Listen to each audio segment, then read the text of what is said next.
the Afro side, we have Uganda, Ethiopia, and Liberia. Now, 3 is the maximum that we can accept. So on the Afro side, Uganda, Ethiopia, and Liberia seem to be okay. Now, we need either another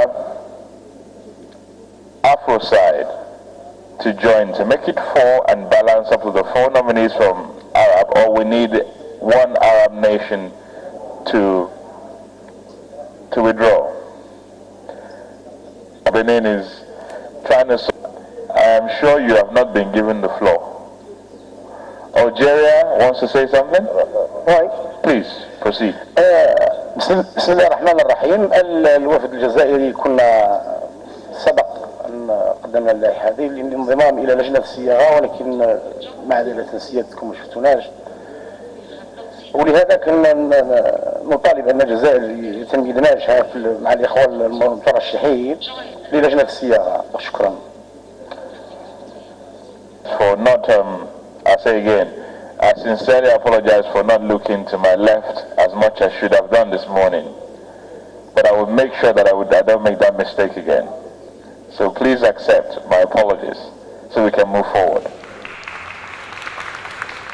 Next to take the floor would be Burkina Faso. إلى الدولة الشقيقة نيجيريا، حكومة وشعبا، نواب العامون، الوفود البرلمانية العربية والإفريقية، الإخوة الصحفيون، أيها الجمع الكريم، السلام عليكم ورحمة الله تعالى وبركاته. في المداخلة هذه أبدأها بالأسئلة التالية. أولا، لماذا اجتمعنا سابقا؟ ما فعلنا؟ لماذا نجتمع اليوم؟ ما يجمعنا؟ ما هو الذي يفرقنا؟ لماذا نصور الأمر كأنه كان فوق المتوسط قبل حلول الأزمة المالية التي تحولت إلى أزمة اقتصادية؟ لماذا ندفع ثمن أزمات لسنا بمفتعلها؟ إذا لماذا نعاقب على جرم لم نقترفه ولم تقترفه شعوبنا، بل يفرض علينا كقائد يجرمنا بدون نص تشريعي عالمي؟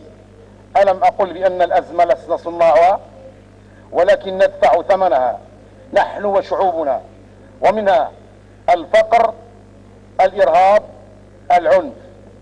وبركاته.